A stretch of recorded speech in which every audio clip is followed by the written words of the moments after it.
Hi ಎಲ್ಲ ವೀಕ್ಷಕರೇ ನಮಸ್ತೆ. ಶ್ರೀ ಪ್ರಗತಿ ಟಾಕೀಸ್ ಯೂಟ್ಯೂಬ್ ಚಾನಲ್ಗೆ ಸ್ವಾಗತ ಸುಸ್ವಾಗತ. ನಾವು ಎಲ್ಲಿದ್ದೀವಪ್ಪ ಅಂದರೆ ಉತ್ತರ ಕರ್ನಾಟಕದಲ್ಲಿ ಅಲೆ ಹಬ್ಬ ಜೋರು. ಬನ್ನಿ ಹೇಗಿದೆ ಅಂತ ನೋಡೋಣ. ಸ್ನೇಹಿತರೆ, ಸಂಗಾತಿಗಳೇ, ಬಂಧುಗಳೇ, ಮೊಹರಂ ಕರ್ನಾಟಕದ ತುಂಬಾ ಆಚರಿಸಲ್ಪಡ್ತಾ ಇದೆ. ಅಲಾಯಿ ಹಬ್ಬ ಅಂತ ಕೂಡ ಇದನ್ನ ಕರೀತಾರೆ.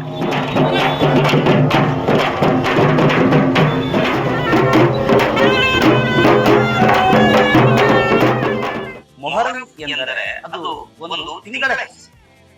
ವಿಶೇಷವಾಗಿ ಮೊಹರಂ ತಿಂಗಳು ಅನ್ನುವಂಥದ್ದೇನಿದೆ, ಇದು ನಿಷೇಧದ ತಿಂಗಳು. ಅಂದ್ರೆ ಯಾವತ್ತೂ ಕೂಡ ಒಳ್ಳೆಯದನ್ನ ಅಂದರೆ ಶುಭ ಸೂಚಕವಾದದನ್ನ ಸಂಭ್ರಮವನ್ನು ಯಾವುದು ಮಾಡಬಾರದು ಎನ್ನುವಂತ ಹಿನ್ನೆಲೆಯಲ್ಲಿ ಮೊಹರಂ ಒಂದು ಸೂತಕದ ತಿಂಗಳು ಅಂತ ಹೇಳಿ ಭಾವಿಸಲಾಗುತ್ತದೆ. ಅದು ಯಾಕಂದ್ರೆ ಅದರ ಹಿಂದೆ ಒಂದು ಚರಿತ್ರೆ ಇದೆ. ಚರಿತ್ರೆಯನ್ನ ಇವತ್ತು ನಾವು ಇಲ್ಲಿ ಚರ್ಚೆಯನ್ನ ಮಾಡ್ತಾ ಇದ್ದೇವೆ. ಮೊಹರಂ ಒಂದು ನಿಷೇಧದ ತಿಂಗಳು ಮತ್ತು ಮೊಹರಂ ಒಂದು ವಿಷಾದ ಅಥವಾ ನೋವಿನ ಒಂದು ತಿಂಗಳು ಎನ್ನುವಂಥದ್ದನ್ನ ಮೊದಲಿಗೆ ಒಂದು ಭಾವಿಸಬೇಕು. ಆನಂತರ ಅಲಾಯಿ ಹಬ್ಬ ಅಂತ ಯಾಕೆ ಕರೀತಾರೆ? ಅಲಾಯಿ ಕುಣಿ ಅಂತ ಹೇಳಿ ಒಂದು ಬೆಂಕಿ ಕೊಂಡದ ಸುತ್ತ ನಮ್ಮ ಜನ ಒಂದು ಆಚರಣೆಯನ್ನು ಮಾಡ್ತಾರೆ. ಮಧ್ಯರಾತ್ರಿ ಕತ್ತಲ ರಾತ್ರಿ ಎನ್ನುವಂತಹ ದಿನ ಬೆಂಕಿ ಕೊಂಡದ ಸುತ್ತ ಜನ ಕುಣಿದ ಈ ಕಾರಣಕ್ಕಾಗಿ ಇದನ್ನ ಅಲಾಯಿ ಹಬ್ಬ ಅಂತ ಹೇಳಿ ಕೂಡ ಕರೀತಾರೆ. ಅಲಾಯಿ ಹಬ್ಬ ಅಂತ ಹೇಳಿ ಕೂಡ ಕರೀತಾರೆ. ಮತ್ತು ವಿಶೇಷವಾಗಿ ಈ ಮಸೂತಿಗಳಲ್ಲಿ, ಮಸೀದಿ ಅಲ್ಲ, ನಮಾಜ್ ಮಾಡುವಂತಹದ್ದು ಮಸೀದಿ ಆದ್ರೆ ಈ ಬೀರಲು ದೇವರುಗಳನ್ನ ಕೂಡಿಸುವಂತಹ ಸ್ಥಳಕ್ಕೆ ಮಸೂತಿ ಅಂತ ಕರೀತಾರೆ. ಉತ್ತರ ಕರ್ನಾಟಕದ ಭಾಗಗಳಲ್ಲಿ ಬಹುತೇಕ ಆಟೂರ್ ಖಾನ ಅಂತ ಕೂಡ ಕರೀತಾರೆ. ಈ ಮಸೂತಿಗಳಲ್ಲಿ ಈ ಪಂಜಾಗಳನ್ನು ಕೂಡಿಸ್ತಾರೆ. ಪಂಜಾಗಳು ಅಂತಂದ್ರೆ ಬೀರಲು ದೇವರು ಎನ್ನುವಂತಹ ಒಂದು ಪ್ರತಿಮೆಗಳನ್ನ, ಒಂದು ಪಂಜಾಬ್ ಹಸದ ಸಂಕೇತವಾಗಿರುವಂತಹ ಒಂದು ಪ್ರತಿಮೆಗಳನ್ನ ಅಲ್ಲಿ ಕೂಡಿಸ್ತಾರೆ. ಇದನ್ನ ಪೀರ್ಲ ದೇವರು ಅಂತ ಕೂಡ ಇದನ್ನ ಕರೀತಾರೆ. ಹಾಗಾಗಿ ಈ ಪೀರ್ಲ ದೇವರನ್ನು ಕೂಡಿಸೋದಕ್ಕಾಗಿ ಇದನ್ನ ಪೀರ್ಲ ದೇವರ ಹಬ್ಬ ಅಂತ ಕೂಡ ಕರೀತಾರೆ. ನಾನು ಈಗ ಮಾತಾಡುವಾಗ ಹಬ್ಬ ಎನ್ನುವಂತಹ ಶಬ್ದವನ್ನು ಜಾಸ್ತಿ ಬಳಸ್ತಾ ಇದ್ದೇನೆ. ಹಾಗೆ ನೋಡಿದ್ರೆ ಇದನ್ನ ಹಬ್ಬ ಅಂತ ಕರೀಬಾರದು. ಇದು ಒಂದು ಸೂತಕದ ತಿಂಗಳು, ವಿಷಾದದ ಒಂದು ನೋವಿನ ತಿಂಗಳಾಗಿರೋದ್ರಿಂದ ಇದನ್ನ ಹಬ್ಬ ಅಂತ ಕರೀಬಾರದು ಎನ್ನುವಂತಹ ವಾದಗಳು ಕೂಡ ಇದ್ದಾವೆ. ಇದನ್ನ ವಿಶೇಷವಾಗಿ ಒಂದು ಧರ್ಮವೇ ಪ್ರಧಾನ ಅನ್ನುವಂತಹ ಹಿನ್ನೆಲೆಯಲ್ಲಿ ಯೋಚನೆ ಮಾಡುವಂತಹ ಜನ ಏನಿದ್ದಾರಲ್ಲ, ಮೊಹರಂ ಆಚರಿಸಬಾರದು, ಮೊಹರಂ ಸಂಭ್ರಮ ಪಡಬಾರದು ಎನ್ನುವಂತಹ ಮಾತನ್ನು ಹೇಳ್ತಾರೆ. ಆದ್ರೆ ಮೊಹರಂ ಮಾತ್ರ ಅಲ್ಲ, ಮೊಹರಂನಲ್ಲಿ ಯಾಕೆ ಸಂಭ್ರಮ ಪಡಬಾರದು ಅಂತಂದ್ರೆ ವಿಶೇಷವಾಗಿ ನಾನು ನಿರ್ದಿಷ್ಟವಾದ ಹೆಸರನ್ನು ಬಳಸ್ತಾ ಇದ್ದೇನೆ. ವೀರ ಹಸನ್ ಮತ್ತು ವೀರ ಹುಸೇನ್ ಇವರಿಬ್ಬರು ಕೂಡ ಕರ್ಬಲಾ ಎನ್ನುವಂತಹ ಸ್ಥಳದಲ್ಲಿ ತಮ್ಮ ಪ್ರಾಣಾರ್ಪಣೆಯನ್ನು ಮಾಡಿರ್ತಕ್ಕಂಥ ಒಂದು ದಿನ ಅಥವಾ ಒಂದು ಆಚರಣೆ ಇದಾಗಿರುವುದರಿಂದ ಅಂತ ದೊಡ್ಡ ವೀರ ಯೋಧರು ಧರ್ಮಕ್ಕಾಗಿ, ನ್ಯಾಯಕ್ಕಾಗಿ ತಮ್ಮ ಪ್ರಾಣಾರ್ಪಣೆಯನ್ನು ಮಾಡಿದ್ರು. ಹಾಗಾಗಿ ಅವರ ಒಂದು ಜೀವ ಹೋದ ದಿನ, ಅವರ ನೆನಪಿನಲ್ಲಿ ನಾವು ನೋವನ್ನ ಫೀಲ್ ಮಾಡಬೇಕು ಎನ್ನುವಂತಹ ಹಿನ್ನೆಲೆಯಲ್ಲಿ ನಾವು ಸಂಭ್ರಮವನ್ನು ಪಡಬಾರದು ಎನ್ನುವಂಥದ್ದು ಧಾರ್ಮಿಕ ಪಂಡಿತರು ಹೇಳುವಂಥದ್ದು. ಧಾರ್ಮಿಕ ಪಂಡಿತರು ಈ ಮಾತನ್ನು ಹೇಳ್ತಾರೆ. ಆದ್ರೆ ನಮ್ಮ ಕರ್ನಾಟಕ ಸಂಸ್ಕೃತಿ ಮಾತ್ರ ಅಲ್ಲ, ಇಡೀ ಭಾರತದ ಸಂದರ್ಭದೊಳಗೆ ಇನ್ನೊಂದು ಬಗೆಯಲ್ಲಿ ಕೂಡ ನಾವು ಇದನ್ನು ಯೋಚನೆ ಮಾಡೋದಕ್ಕೆ ಸಾಧ್ಯ ಇದೆ. ಏನು ಅಂತಂದ್ರೆ ನಾವು ಹಿರಿಯರ ಹಬ್ಬ ಅಂತ ಕೂಡ ಮಾಡ್ತೇವೆ. ಅಂದ್ರೆ ತಿಥಿಯನ್ನ ಮಾಡಿಕೊಂಡು ಆ ತಿಥಿಯನ್ನು ಕೂಡ ಹಬ್ಬದ ರೀತಿ ಒಳಗೆ ಸಂಭ್ರಮ ಪಟ್ಟು, ಅಂದ್ರೆ ಸಂಭ್ರಮ ಅಂತಂದ್ರೆ ಒಂದು ಸಿಹಿಯನ್ನು ಊಟ ಮಾಡುವಂತಹ ಸಂಸ್ಕೃತಿ ಕೂಡ ನಮ್ಮ ಪರಂಪರೆಯ ಒಳಗಡೆನೆ ಇದೆ. ಇದನ್ನು ಕೂಡ ಇಲ್ಲ ಅಂತ ಹೇಳಕ್ಕಾಗಲ್ಲ. ನಮ್ಮ ಶೈವ ಪರಂಪರೆಯಲ್ಲಿ ಅಥವಾ ವಿಶೇಷವಾಗಿ ಧರ್ಮ ಪರಂಪರೆಯಲ್ಲಿ ಮರಣವೇ ಮಹಾನವಮಿ ಎನ್ನುವಂತಹ ಪದ ಕೂಡ ಬರ್ತದೆ. ಮರಣ ಅನ್ನುವಂಥದ್ದು ಒಂದು ಮಹಾನವಮಿ ಎನ್ನುವಂತಹ ಹಿನ್ನೆಲೆಯಲ್ಲಿ ಬರ್ತದೆ. ಹಾಗಾಗಿ ನಮ್ಮ ಜನಪದದಲ್ಲಿ ಏನಿದೆ, ನಮ್ಮ ಜನಪದವು ಶರಣರ ಒಂದು ಸಾಧನೆ ಏನಿದೆಯಲ್ಲ, ಅದನ್ನ ನಾವು ಅದೇ ಒಂದು ಮಹಾನವಮಿ ಎನ್ನುವಂತಹ ರೀತಿ ಒಳಗೆ ಅವರ ತ್ಯಾಗ ಬಲಿದಾನವನ್ನ ಸ್ಮರಿಸಬೇಕು. ಅದನ್ನು ಸಂಭ್ರಮದಿಂದಲೇ ಸ್ಮರಿಸೋಣ ಎನ್ನುವಂತಹ ಹಿನ್ನೆಲೆಯಲ್ಲಿ ಕೂಡ ಮೊಹರಮನ್ನ ಈ ರೀತಿಯಾಗಿ ಆಚರಿಸ್ತಾ ಇರಬಹುದು ಎನ್ನುವಂತಹ ಒಂದು ತಿಳುವಳಿಕೆ ಕೂಡ ನಾವು ಬರಬೇಕಾಗಿದೆ. ನಾನು ಎನ್ನುವಂತಹ ಶಬ್ದವನ್ನು ಬಳಸಿದೆ ನೋಡಿ. ನಮ್ಮ ಗ್ರಾಮೀಣ ಪ್ರದೇಶದಲ್ಲಿ ಜನ ಈ ವೀರ ಹಸನ್ ಮತ್ತು ಹುಸೇನ್ ಕೂಡ ಶರಣರು ಅಂತ ಹೇಳಿ ಭಾವಿಸ್ತಾರೆ. ರಿವಾಯಿತಿ ಪದಗಳಲ್ಲಿ, ಸವಾಲ್ ಪದಗಳಲ್ಲಿ, ಮೊಹರಂ ಪದಗಳಲ್ಲಿ ಹಸೇನ್ ಶರಣ, ಹುಸೇನ್ ಶರಣ, ಮೌಲಾಲಿ ಶರಣ, ನಬಿ ಶರಣ ಈ ರೀತಿಯಾಗಿ ಇವರೆಲ್ಲರನ್ನು ಕೂಡ ಶರಣರೆಂದು ಸ್ವೀಕಾರ ಮಾಡುವಂತಹ ಸಂಸ್ಕೃತಿ ನಮ್ಮ ಕರ್ನಾಟಕದ ಸಂಸ್ಕೃತಿಯಲ್ಲಿ ಇದೆ ಎನ್ನುವಂಥದ್ದನ್ನ ನಾವು ಭಾವಿಸಬೇಕು. ನಾನು ಕರ್ನಾಟಕದ ಸಂಸ್ಕೃತಿ ಎನ್ನುವಂತಹ ಒಂದು ಮತ್ತನ್ನ ಕೊಟ್ಟು ನಾನು ಇಲ್ಲಿ ಮಾತನಾಡ್ತೇನೆ. ಯಾಕಂದ್ರೆ ಮೊಹರಂ ಎನ್ನುವಂಥದ್ದು ಏನಿದೆಯಲ್ಲ, ಇದು ಕರ್ನಾಟಕ ಸಂಸ್ಕೃತಿಯ ಒಂದು ಅವಿಭಾಜ್ಯ ಆಚರಣೆ. ಇದು ಕರ್ನಾಟಕ ಸಂಸ್ಕೃತಿಯ ಬಹಳ ಮಹತ್ವದ ಆಚರಣೆ ಅಂತ ಹೇಳಿ ನಾವು ಗಮನಿಸಬೇಕು.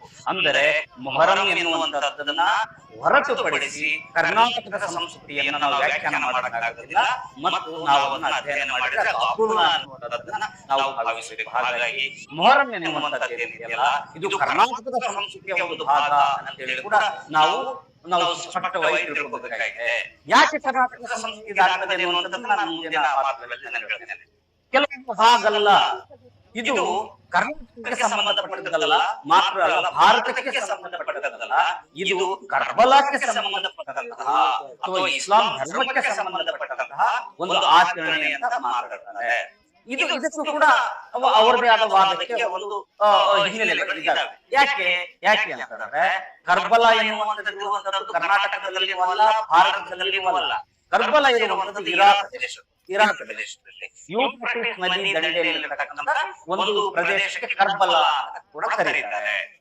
ಅಲ್ಲಿ ಆಗಿ ಹೋಗಿರುವಂತಹ ಘಟನೆ, ಅಲ್ಲಿ ಆಗಿ ಹೋಗಿರುವಂತಹ ಹಸೇನ್ ಹುಸೇನ್ರು ನಿಧನರಾಗಿದ್ದು ಅಥವಾ ಅವರು ಪ್ರಾಣತ್ಯಾಗ ಮಾಡಿರುವಂತದ್ದು ಆದದ್ದು, ಅವರ ಹತ್ಯೆ ಆದದ್ದು ಈಗಿನ ಇರಾಕ್ ದೇಶದ ಒಂದು ಕರ್ಬಲ ಎನ್ನುವಂತಹ ಸ್ಥಳದಲ್ಲಿ ಆಗಿರೋದ್ರಿಂದ ಇದು ಭಾರತಕ್ಕೆ ಸಂಬಂಧಪಟ್ಟದ್ದಲ್ಲ ಅಂತ ಹೇಳಲಾಗ್ತದೆ.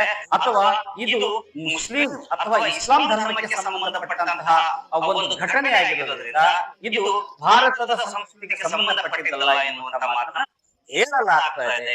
ಆದ್ರೆ ಇಡೀ ಶತಮಾನಗಳ ಪರಂಪರೆಯಲ್ಲಿ ಸಂಸ್ಕೃತಿ ಎನ್ನುವಂಥದ್ದು ಕೊಡುವ, ತೆಗೆದುಕೊಳ್ಳುವ, ಕೊಟ್ಟು ಪಡೆಯುವ ಈ ಬಗೆಯ ಅವಿನಾಭಾವ ಸಂಬಂಧ ಹೊಂದಿದ ಕೊಡ್ತಾ ಸಂಸ್ಕೃತಿ ಬೆಳೆದಿದೆ, ಪಡಿತ ಸಂಸ್ಕೃತಿ ಬಂದಿದೆ.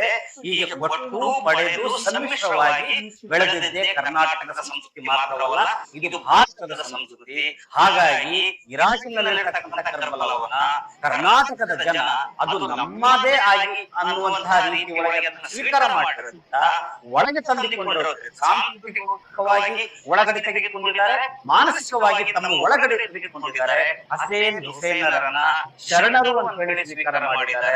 ನಮ್ಮ ಊರಿನ ದೈವಗಳು ಅಂತ ಹೇಳಿ ಹಳ್ಳಿಗಳಲ್ಲಿ ಪ್ರತಿಯೊಂದು ಹಳ್ಳಿಗಳಲ್ಲಿ ಹಸೇನ್ ಹುಸೇನ್ ಶರಣರು ನಮ್ಮ ದೈವಗಳು, ನಮ್ಮ ದೇವರುಗಳು ಅಂತ ಹೇಳಿ ಸ್ವೀಕಾರ ಮಾಡೋದ್ರಿಂದ ಇದನ್ನ ಕರ್ನಾಟಕದ ಸಂಸ್ಕೃತಿಯ ಭಾಗ ಅಂತ ಹೇಳಿ ಸ್ನೇಹಿತರೆ, ಆಚರಣೆ ಆಗೋದು ಈ ಗುದ್ದಲಿ ಹಾಕುವಂತಹ ಒಂದು ಆಚರಣೆ ನಂತರ, ಅಮಾವಾಸ್ಯೆಯ ನಂತರ ಗುದ್ದಲಿ ಗುದ್ದಲಿ ಯಾತ್ರೆಗೆ ಅಲಾಯಿ ಕುಣಿ ತೋರುತ್ತದೆ. ಅಲಾಯಿ ಕುಣಿ ತೋಡಿದ ತಕ್ಷಣವೇ ಮೊಹರಂ ಆಚರಣೆ ಆರಂಭವಾಗುತ್ತದೆ. ಆ ತನಕ ಒಂದು ಪೆಟ್ಟಿಗೆಯಲ್ಲೋ ಅಥವಾ ಕಬ್ಬಿಣದ ಪೆಟ್ಟಿಗೆಯಲ್ಲೋ ಮುಚ್ಚಿಡಲಾಗಿದ್ದ ಬಟ್ಟೆಯಲ್ಲಿ ಮುಚ್ಚಿಡಲಾಗಿದ್ದ ಈ ಪಂಜಾಗಳೆಲ್ಲವೂ ಕೂಡ ಮತ್ತೆ ತೊಳೆಯಲಾಗ್ತದೆ, ಶುಭ್ರಗೊಳಿಸಲಾಗ್ತದೆ. ಅದನ್ನ ಮತ್ತೆ ಸವಾರಿ ಅಥವಾ ಮೆರವಣಿಗೆ ಮಸೂತಿಗಳಲ್ಲಿ ಪ್ರತಿಷ್ಠಾಪಿಸಲಾಗುತ್ತದೆ. ಮಸೂತಿಗಳಲ್ಲಿ ಪ್ರತಿಷ್ಠಾಪಿಸಲಾದ ತಕ್ಷಣ ಅದರ ಆರಾಧನೆ ಎನ್ನುವಂಥದ್ದು ಆರಂಭವಾಗುತ್ತದೆ. ಯಾವುದನ್ನ ಪೂಜೆ ಅಂತ ಕರೀತಾರೆ, ಆರಾಧನೆ ಅಂತ ಕರೀತಾರೆ, ಅದಕ್ಕೆ ಸಮಾನವಾದ ಅರ್ಥದೊಳಗಡೆ ಫಾತಿಹಾ ಎನ್ನುವಂತಹ ಒಂದು ಇಸ್ಲಾಂ ಧರ್ಮಕ್ಕೆ ಸಂಬಂಧಪಟ್ಟಂತಹ ಒಂದು ಸೂರಾಗಳನ್ನು ಓದುವಂತಹ ಒಂದು ಆಚರಣೆ ಕೂಡ ನಡೆಯುತ್ತದೆ. ಆದ್ರೆ ಮುಸಲ್ಮಾನರು ಅದನ್ನ ಫಾತಿಹಾ ಮಾಡುವುದು, ಅದು ಕೂಡ ದೇವರಿಗೆ ಸಕ್ಕರೆ ಓದಿಸುವುದು, ಈ ಪಂಚ ದೇವರುಗಳಿಗೆ ಸಕ್ಕರೆ ಓದಿಸುವಂತಹ ಒಂದು ಆಚರಣೆ ಆಗುತ್ತೆ. ಲಾಡಿ ಹಚ್ಚಿಕೊಳ್ಳುವಂತಹ ಆಚರಣೆ ಆಗುತ್ತೆ. ಹರಕೆ ಹೊತ್ತು ಬೆಳ್ಳಿಯ ಕುದುರೆಗಳನ್ನ ದೇವರಿಗೆ ಅರ್ಪಿಸ್ತಾರೆ, ಬೆಳ್ಳಿಯ ತೊಟ್ಟಿಲುಗಳನ್ನ ದೇವರಿಗೆ ಅರ್ಪಿಸ್ತಾರೆ.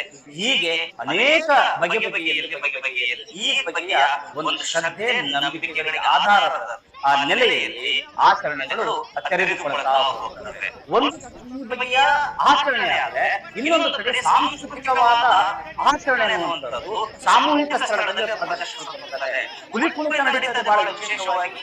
ಮೊಹರಂ ಹಬ್ಬದ ಒಂದು ವಿಶೇಷ ಏನಂತಂದ್ರೆ ಹುಲಿ ಕುಣಿತ ನಡೀತದೆ, ಕರಡಿ ಕುಣಿತ ನಡೀತದೆ, ಬಣ್ಣ ಹಚ್ಚಿ ಕುಣಿತ ನಡೀತದೆ. ಅದಾದ್ಮೇಲೆ ಬವ್ವ ಅಂತ ಕರೀತಾರೆ. ಅಳ್ಳಳ್ಳಿ ಬಳ್ಳಳ್ಳಿ ಅನ್ನುವಂತ ಅಂದ್ರೆ ಒಂದು ಉಪ್ಪು ಹಾಕುವುದು, ಅಂದ್ರೆ ಒಬ್ಬ ಮನುಷ್ಯನ ಇಡೀ ದೇಹಕ್ಕೆ ಕಪ್ಪು ಬಣ್ಣವನ್ನು ಬಳಿದು ಅದಕ್ಕೆ ಒಂದು ಗೆಜ್ಜೆಗಳನ್ನ ಕಟ್ಟಿ ಈ ಬಗ್ಗೆ ಒಂದು ವಿಚಿತ್ರವಾದ ಒಂದು ಪಾತ್ರ ಕರ್ನಾಟಕದ ಸಂಸ್ಕೃತಿಯಲ್ಲಿ ಮೈದಾಳುತ್ತದೆ. ಸಂಸ್ಕೃತಿ ಚಿಂತಕಗಳನ್ನು ಹೇಳ್ತಾರೆ.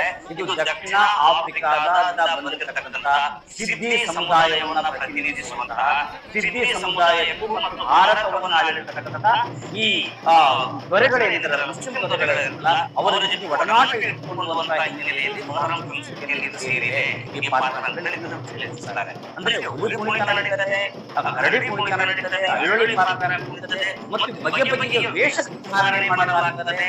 ಇದು ಒಂದು ಕಡೆಗೆ ಇದು ಪ್ರದರ್ಶನಕ್ಕೆ ಸಂಬಂಧ. ನೋಡಿ, ಇದರ ಜೊತೆಯಾಗಿದೆ ಮೊಹರಂ ಹಬ್ಬಕ್ಕೆ ಸಂಬಂಧಪಟ್ಟಂತಹ ವಿಶಿಷ್ಟ ಪ್ರಕಾರ ಕರ್ನಾಟಕದ ಸಾಹಿತ್ಯ ಪರಂಪರೆಯಲ್ಲಿ ಅದು ರಿವಾಯಿತ ಹಾಡುಗಳು. ರಿವಾಯಿತ ಹಾಡುಗಳು ನೀವು ಭಾರತ ದೇಶದ ಸಾಹಿತ್ಯ ಪ್ರಕಾರದಲ್ಲಿ ಬೇರೆ ಕಡೆ ಎಲ್ಲಿ ಕಾಣಲಾದ ಹಾಗೆ ಕರ್ನಾಟಕದ ಸಾಹಿತ್ಯ ಪರಂಪರೆಯ ಒಂದು ಭಾಗ ಅಂತ ಒಂದು ರಿವಾಯಿತ ಪದಗಳ ರಚನೆಯಾಗಿದೆ. ರಿವಾಯಿತ ಪದಗಳ ರಚಿಸಲ್ಪಡ್ತವೆ, ರಚಿಸಿದವರೇ ಹಾಡ್ತಾರೆ. ಅದ್ರ ಜೊತೆಗೆ ಮೊಹರಂ ಪದಗಳು ಕಟ್ಟಲ್ಪಡ್ತವೆ, ಮೊಹರಂ ಪದಗಳನ್ನ ಹಾಡ್ತಾರೆ. ಶಾಹಿದರು ಎನ್ನುವಂತಹ ಒಂದು ಜನಪದರು ಬಹುತೇಕ ಅನಕ್ಷರಸ್ಥ ಜನ ಈ ಪದಗಳನ್ನು ಕಟ್ಟಿ ಹಾಡ್ತಾರೆ. ಅಂದ್ರೆ ಮೊಹರಂಗೆ ಎಷ್ಟು ಆಯಾಮಗಳಿದ್ದಾವೆ. ಒಂದು ಧಾರ್ಮಿಕವಾಗಿ ಆಚರಣೆ ನಡೆಯುತ್ತದೆ, ಇನ್ನೊಂದು ಕಡೆಗೆ ಪ್ರದರ್ಶನ ಕಲೆಗಳು ಪ್ರದರ್ಶಿಸಲ್ಪಡ್ತವೆ, ವೇಷಭೂಷಣಗಳು ಬರ್ತವೆ, ಮತ್ತು ಸಾಹಿತ್ಯ ರಚನೆಯಾಗಿದೆ, ಹಾಡುಗಳು ಹಾಡಲ್ಪಡ್ತವೆ. ಮತ್ತು ಇನ್ನೂ ಹೇಳಬೇಕು ಅಂತಂದ್ರೆ ವಾದ್ಯಗಳು ಕೂಡ ವಿಶಿಷ್ಟವಾಗಿ ಇಲ್ಲಿ ನುಡಿಸಲ್ಪಡ್ತವೆ. ನೀವು ಚರ್ಮವಾದ್ಯ ಹಲಗೆ ನಾವು ನಿರೀಕ್ಷೆ ಮಾಡೋದಕ್ಕೆ ಆಗುತ್ತೆ. ಆ ಬಗೆಯಲ್ಲಿ ಹಲಗೆಗಳೆಲ್ಲವೂ ಕೂಡ ಅದರದ್ದೇ ಆದ ಲಯಗಾರಿಕೆಯನ್ನು ಮೊಹರಂಗಳಲ್ಲಿ ಪಡೆದುಕೊಳ್ಳುತ್ತವೆ. ಮತ್ತು ಸನಾಯ ಅಂತ ಏನ್ ಕರಿತೀವಿ, ಶಹನಾಯಿ ಒಂದು ಸೂತಕ ಸ್ವರವನ್ನು ನಡೆಸುತ್ತದೆ. ಶಹನಾಯಿ, ಹಲಗೆ, ಈ ಬಗೆಯ ವಾದ್ಯಗಳು ಕೂಡ ಮೊಹರಂ ಹಬ್ಬಗಳಲ್ಲಿ ಪ್ರದರ್ಶಿಸುತ್ತದೆ. ನೋಡಿ, ಇಷ್ಟೆಲ್ಲ ವೈವಿಧ್ಯಮಯ ಪ್ರಕಾರಗಳಲ್ಲಿ ಇವು ಎಲ್ಲವೂ ಕೂಡ ಒಳಗೊಂಡಿರುವ ಕಾರಣಕ್ಕಾಗಿ ಮೊಹರಂ ಕರ್ನಾಟಕದ ಸಂಸ್ಕೃತಿಯ ಒಂದು ವಿಶಿಷ್ಟ ಆಚರಣೆ ಅಂತ ಹೇಳಿ ನಾವು ಭಾವಿಸಲೇಬೇಕಾಗುತ್ತದೆ. ಈ ಬಗೆಯ ಒಂದು ಬಹುತ್ವ ಏನಿದೆ, ನೀವು ಎಲ್ಲಿಯೂ ಕೂಡ ಬಹುತೇಕ ಯಾವ ಆಚರಣೆಯಲ್ಲಿ ಕಾಣೋದಕ್ಕೆ ಕಷ್ಟ ಅಂತ ಹೇಳಿ ನಾವು ಇನ್ನು ಆಚರಿಸಲ್ಪಡುವಂತಹ ಜನತೆಯ ಬಗ್ಗೆ ಹೇಳೋದು. ಆಚರಿಸುವಂತಹ ಜನ ಯಾರು? ಯಾವುದೇ ಹಬ್ಬ ಜಾತ್ರೆ ಆದ್ರೆ ಒಂದು ಜಾತಿಗೆ ಸಂಬಂಧಪಟ್ಟಂತಹ ಆದ್ರೆ ಮೊಹರಂ ಆಚರಣೆ ಏನಿದೆಯಲ್ಲ, ಬಹುತೇಕ ಈ ಸಮಾಜದಲ್ಲಿರತಕ್ಕಂತಹ ಪ್ರತಿಯೊಂದು ಜಾತಿ ಈ ಮೊಹರಂ ಆಚರಿಸುತ್ತದೆ. ಎಲ್ಲಿಂದ ಪರಿಶಿಷ್ಟ ಜಾತಿ ನಾವು ಯಾವ ಎಲ್ಲ ಜಾತಿಯ ಮೊಹರಂ ಆಚರಣೆಗಳಲ್ಲಿ ತೊಡಗಿಸಿಕೊಳ್ಳುತ್ತಾರೆ. ಹಿಂದುಳಿದ ಜಾತಿ ಆ ಎಲ್ಲ ಜಾತಿಗಳು ಮೊಹರಂ ಆಚರಣೆಯಲ್ಲಿ ತೊಡಗಿಸಿಕೊಳ್ಳುತ್ತಾರೆ. ಇದು ದಲಿತ ಮತ್ತು ಹಿಂದುಳಿದ ಸಮುದಾಯಗಳಿಗೆ ಮಾತ್ರ, ಮೇಲ್ಜಾತಿಗಳಿಗೆಲ್ಲ ಅಲ್ಲ. ಆದ್ರೆ ಅನೇಕ ಕಡೆಗೆ ಲಿಂಗಾಯತ ಕುಟುಂಬಗಳು ಕೂಡ ದೇವರಿಗೆ ಕಟ್ಟಳೆಯನ್ನು ಓದುತ್ತವೆ ಮತ್ತು ಮೊಹರಂಗೆ ಸಂಬಂಧಪಟ್ಟಂತಹ ಅನೇಕ ಆಚರಣೆಗಳನ್ನು ಉತ್ತರ ಕರ್ನಾಟಕದಲ್ಲಿ ಮಾಡ್ತಾರೆ. ಹಾಗಾಗಿ ಲಿಂಗಾಯತ ಸಮುದಾಯವು ಮೊಹರಂ ಆಚರಣೆಯನ್ನು ಮಾಡುತ್ತೆ. ಉತ್ತಾಯ ಮಾಡುವ ಇಲ್ಲ. ಬ್ರಾಹ್ಮಣ ಸಮುದಾಯದ ಅನೇಕ ಕಡೆಗೆ ಬ್ರಾಹ್ಮಣರು ಕೂಡ ಕಟ್ಟಳೆಯನ್ನು ಓದುತ್ತಾರೆ, ಹರಕೆಯನ್ನು ತೀರಿಸುತ್ತಾರೆ. ಈ ಬಗೆಯ ಆಚರಣೆ ಕೂಡ ಇದ್ದಾವೆ. ಹಾಗಾಗಿ ನೋಡಿ, ನಾನು ಲಿಂಗಾಯತರು ಈ ಬಗೆಯಲ್ಲಿ ಹೇಳಿದೆ. ಆದರೆ ಇಲ್ಲಿಯ ದೈವಗಳು ಯಾರು ಅಂದ್ರೆ ಇದು ಹಸನ್, ಹುಸೇನ್, ಇಮಾಮ್ ಅಲಿ ಎನ್ನುವಂತಹ ಮಾತನ್ನು ನಾನು ಹೇಳಿದೆ. ಅಂದ್ರೆ ಇಲ್ಲಿ ಧರ್ಮದ ಭೇದ ಇಲ್ಲ. ಇವು ಎಲ್ಲ ಭಾಷೆ ಹೆಸರು ನೋಡಿದ್ರೆ ಇವು ಮುಸ್ಲಿಂ ಅಂತ ಹೇಳಿ ಅನ್ಕೊಂಡ್ಬಿಡ್ತದೆ. ಆದ್ರೆ ಆಚರಣೆ ಮುಸ್ಲಿಮೇತರರು ಕೂಡ ಮಾಡ್ತಾರೆ, ಮುಸ್ಲಿಮರು ಮಾಡ್ತಾರೆ. ಇದು ಏನು ಸಿದ್ಧ ಭಾಷೆಗಳಲ್ಲಿ ಈಗಾಗಲೇ ಪ್ರಚಲಿತದಲ್ಲಿರುವಂತಹ ಭಾಷೆ, ನಾವು ಅದನ್ನು ಬಳಸೋದಕ್ಕೆ ನಾನು ಇಷ್ಟಪಡಲ್ಲ. ಹಿಂದೂ ಮುಸ್ಲಿಂ ಅಂತ ನಾವು ಹೇಳ್ತೇವೆ. ಈ ಹಿಂದೂ ಮುಸ್ಲಿಂ ಎನ್ನುವಂತಹ ಎಲ್ಲ ಚೌಕಟ್ಟುಗಳನ್ನು ಒಡೆದು ಹಾಕಿ ನಮ್ಮ ಜನ, ಇಡೀ ಕರ್ನಾಟಕದ ಜನ ಈ ಒಂದು ಮೊಹರಂ ಆಚರಣೆ ಮಾಡ್ತಾರೆ. ಭಾರತ ದೇಶದ ತುಂಬಾ ಈ ಮೊಹರಂ ಆಚರಣೆಗೆ ನಮ್ಮ ಕರ್ನಾಟಕಕ್ಕೆ ತಗೊಂಡು ಈ ಮಾತನ್ನು ಹೇಳ್ತಾ ಇದ್ದಾರೆ. ವಿಶೇಷವಾಗಿ ಮೊಹರಂ ಕ್ರಿಯಾ ಸಂಸ್ಕೃತಿಗೆ, ಕ್ರಿಯಾ ಒಂದು ಪಂಗಡಕ್ಕೆ ಸಂಬಂಧಪಟ್ಟಂತಹ ಅಥವಾ ಅವರ ನಂಬಿಕೆಗೆ ಹಿನ್ನೆಲೆಯಲ್ಲಿ ಹುಟ್ಟಿಕೊಂಡಿರ್ತಕ್ಕಂಥ ಆಚರಣೆ ಅನ್ನುವಂತ ಮಾತು ಆ ಬಗೆಯ ವಿವರಣೆಗಳ ನನಗೆ ಈ ಸಂದರ್ಭದೊಳಗೆ ಎಷ್ಟು ಅಗತ್ಯ ಇಲ್ಲ ಅಂತ ಹೇಳಿ ನಾನು ಭಾವಿಸ್ತೇನೆ. ವಿಶೇಷವಾಗಿ ಈ ಸಂದರ್ಭದೊಳಗೆ ಒಂದು ಘೋಷವಾಕ್ಯ ಅನ್ನುವಂಥದ್ದು ನಾನು ಗಮನಿಸಿ. ಯಾವುದು ಘೋಷವಾಕ್ಯ ಅಂತಂದ್ರೆ ಯಾಸೆ ಯಾವುದೇ ಅನ್ನುವಂಥದ್ದು ಅಂದ್ರೆ ನಿರ್ದಿಷ್ಟವಾದ ಮಾಡಿ ದೇವರಿಗೆ ತಮ್ಮ ಸತ್ತೆಯನ್ನು ತೋರಿಸಬೇಕು ಅಂತ ಏನೂ ಇಲ್ಲ.